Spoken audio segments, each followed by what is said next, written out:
Good morning, good afternoon, or good evening, whenever it is that you are watching this video. So this is the second video in our video series for Chapter 7. And in this one, I am going to enter into 7.2. Okay, so here I am, Chapter 7.2, Roles of Chemoreceptors in Controlling Breathing. My learning outcomes or my expectations for you is that by the end of this lesson, you should be able to state the types of chemoreceptors and explain the role of chemoreceptor in controlling the rate of normal breathing. So before we go into the nitty-gritty things, let us remember what is breathing. Okay, we can control our breathing.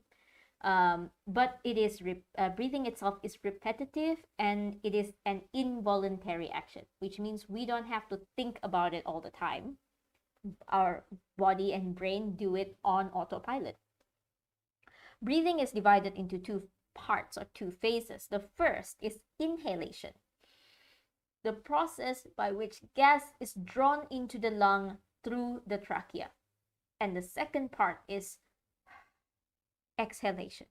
It is the process by which gas is expelled from the lungs. Breathing is controlled by our respiratory center. This respiratory center is here in the pons and medulla oblongata of the brain. So in here you will see the breathing control center, which is consisting of inspiratory center and expiratory center. So dalam medulla oblongata ni, ada kita punya breathing control center. Satu bahagian kontrol bila kita tarik nafas. Satu part lagi kontrol bila kita hembus nafas. Now, I am using the word chemoreceptor a lot. Receptor, kalau kamu ingat apa itu receptor, those are the nerves that help you know like, is it hot, is it cold, am I touching someone, am I in pain? Receptor, itulah kerja dia kan, tell your body what is happening. So chemoreceptor is a receptor that detects chemical changes. In this case, the chemoreceptors that we are looking at when it comes to controlling breathing is a receptor that detects the changes in hydrogen ion concentration due to the changes in carbon dioxide concentration. Chemoreceptor yang bantu kita kawal pernafasan adalah reseptor yang detect perubahan concentration hydrogen ion. Concentration hydrogen ion matters because when carbon dioxide dissolves in our blood and in our other fluids, it's going to become bicarbonate ion and also release hydrogen ions. So it's going to increase the hydrogen ion concentration or the pH level or change the pH level. Ada buku yang akan tulis detect changes of hydrogen ion concentration. Ada buku yang akan tulis detect changes in pH level. Lebih kurang sama. Lebih banyak hydrogen ion, lebih rendah pH, lebih acidic. So the two types of chemoreceptor are central chemoreceptor and peripheral chemoreceptor. Cara kita bahagi, cara kita classify adalah bergantung kepada di mana chemoreceptor it is. Okay, we divide it into two types based on where we find them. So the first chemoreceptor is central chemoreceptor. We find it in the central nervous system in the medulla oblongata part of the brain. Medulla oblongata, somewhere there. It is sensitive to the change in hydrogen ion concentration in cerebrospinal fluid. Kalau kamu nampak bracket yang bersegi 4, macam ni, itu merujuk kepada concentration.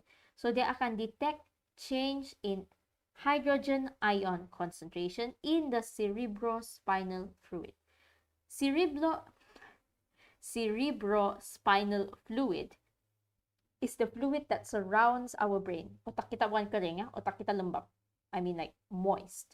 And the fluid, the cair that makes it moist is the cerebrospinal fluid. The second type of chemoreceptor, as I've mentioned before, is the peripheral chemoreceptor, and it is located in the peripheral nervous system. Specifically, number 1, in the carotid body, which is at the carotid artery. Carotid artery. So these are major arteries that will supply blood to the head. And also, secondly, at the aortic body, in the wall of the aorta close to the heart. So these chemoreceptors are sensitive to changes in carbon dioxide concentration and hydrogen ion concentration. And this is those two types of chemoreceptor together with the other components of the breathing control pathway. Okay, so ini adalah otak. Dalam otak ada kawasan yang bernama pons, ada kawasan yang bernama medulla oblongata. Central chemoreceptor di dalam medulla oblongata. Cerebrospinal fluid mengelilingi otak dan spinal cord. Breathing control center is in the medulla oblongata and pons. Okay, dia di dalam. Inilah inspiratory and expiratory center. Peripheral chemoreceptors ada pada artery yang bernama carotid artery and aorta. Besides that, we also focus on nerves that are in and around the lungs. So there are nerves at the diaphragm, nerves at the intercostal muscles, and there is a nerve called stretch receptor. Mari kita tengok apa benda ini stretch receptor. So stretch receptor is a receptor that is located in the wall of the alveoli and the bronchioles.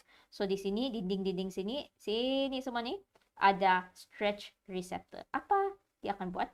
Stretch receptor will be active during inspiration. So bila kita tarik nafas, alveolus kita mengembang, all our alveoli are expanded, and the stretch receptor will do its job. Its role is to send impulse to the inspiratory and expiratory centers in the brain. Its purpose is to inhibit the inspiratory center and stimulate expiratory center. So bila kita tarik nafas, alveoli kita mengembang, stretch receptor kena stimulate, dan dia akan bagi message kepada otak kita, dia akan bagi tahu otak kita, sila berhenti tarik nafas, sila hembus nafas. Why is the stretch receptor doing this? It is to prevent your lungs from overstretching or from inhaling too much. So it's just telling you, stop, cukup sudah, mari kita hembus. So now you already learned about what are the types of chemoreceptor and what is a stretch receptor. We can really dive into the role of chemoreceptor in controlling breathing. Sekarang kita betul-betul ikut step by step apa role, peranan chemoreceptor dalam mengawal pernafasan. So we have the peripheral chemoreceptor in the carotid and aortic body that are sensitive to small changes in the concentration of carbon dioxide and concentration of hydrogen ions in the blood. Ini peripheral chemoreceptor kita yang ada pada carotid artery dan aorta. Perubahan sedikit pun concentration carbon dioxide, perubahan sedikit pun concentration of hydrogen ion, diorang dapat tahu. Okay, so that is it for the peripheral chemoreceptor, but what about the central chemoreceptor? So the increase in carbon dioxide level cause increase of concentration of hydrogen ions in the cerebrospinal fluid. So that's in the brain. That's around the brain, which will stimulate the central chemoreceptor. So central chemoreceptor will be stimulated by pH or carbon dioxide changes in cerebrospinal fluid. Any increase in the carbon dioxide level in the blood will stimulate the chemoreceptor, whether that chemoreceptor is in the central or the peripheral nervous system. Okay, so changes in carbon dioxide level, changes in pH or changes in concentration of hydrogen ions, and these chemoreceptors will be stimulated. So dia sudah kena stimulate, ini chemoreceptor sudah terbangun, dia akan sampaikan message. These chemoreceptors will now send impulse to the inspiratory center in the medulla oblongata. So diorang akan sampaikan message, sampaikan message, sampaikan message. These three will send impulse to the inspiratory center in medulla oblongata. What will happen next? The inspiratory center send out nerve impulse to the diaphragm via a phrenic nerve. So melalui phrenic nerve, dia akan send nerve impulse kepada diaphragm.